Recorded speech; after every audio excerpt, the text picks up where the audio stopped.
जगातलं तिन्ही लोकातलं ज्ञान कोणाचं उष्ट असेल तर व्यासांचं आहे. साधूचं काम जगाचं कल्याण होतंय. साधूची प्रत्येक कृती जगाचं कल्याण करते. ज्ञानोबांना राग आला, जगाचं कल्याण झालं. कसं कल्याण झालं माहिती आहे? ज्ञानोबांना रागच आला नसताना तर आईसाहेब मुक्ताईंच्या मुखातल्या 11 ताटीचे अभंग बाहेरच पडले नसते. आईसाहेब मुक्ताईंनी उपदेशच केला नसता. उपदेश केला मुक्ताबाईने, ज्ञानोबांना राग आला. तानसेन नावाचा गायक होता, सुंदर गात होता. एवढा सुंदर गात होता, राजाने विचारलं, तानसेन एवढा सुंदर गायन करतो रे तू, तुझी गुरुजी किती सुंदर गायन करत असतील? तानसेन म्हटला, बरोबर आहे राजेसाहेब तुमचं, माझे गुरुजी आहेत ना, माझे गुरुजी माझ्यापेक्षा खूप सुंदर गातात, पण ते देवा करता गातात, कन्हैया करता गातात. मग कुठे आहेत तुझे गुरुजी? वृंदावनला आहेत महाराज माझे गुरुजी. कुठे राहतात? निधिवनामध्ये राहतात महाराज माझे गुरुजी. काय नाव आहे तुझ्या गुरुजींचं? तानसेनने सांगितलं, माझ्या गुरुजींचं नाव आहे हरिदास. मला तुझ्या गुरुजींचं गायन ऐकायचं आहे तानसेन. राजाने हट्ट पकडला. तानसेन म्हटला, ठीक आहे राजेसाहेब, पण तुम्हाला राजाच्या पोशाखात येता येणार नाही, सेवकाचा पोशाख धारण करावा लागेल. तानसेनच्या बरोबर सेवकाचा पोशाख राजाने धारण केला. वृंदावनला आला.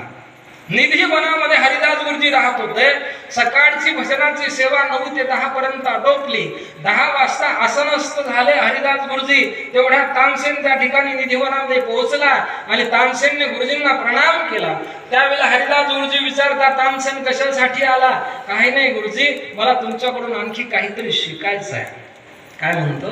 मला काहीतरी शिकायचं आहे तुमच्याकडून. हरिदास गुरुजी म्हटले, अरे तानसेन तुला भरपूर शिकवलं, आता काय तुला शिकण्याची गरज आहे?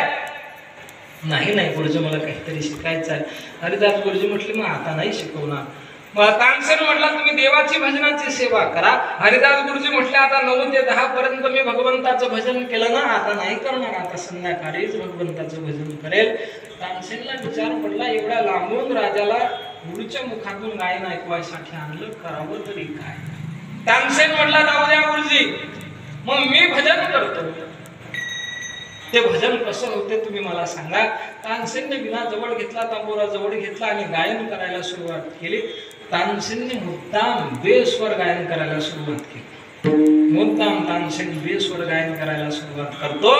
त्यावेळेला बेस्वर गायन करत असताना हरिदास गुरुजींना राग आला. हरिदास गुरुजी म्हणतात, मूर्ख आहेत तानसेन तू, किती वर्ष झाले गायन करतो रे आणि बेस्वर गायन करायला लागला. अरे विना माझ्याकडे आण. हरिदास गुरुजींनी विना घेतला आणि 1 तासभर गायन केलं.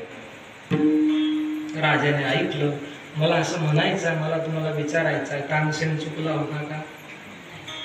नाही नाही, मुद्दाम चुकला. कशासाठी? राजाला गुरुच्या मुखातून गायन ऐकवायसाठी.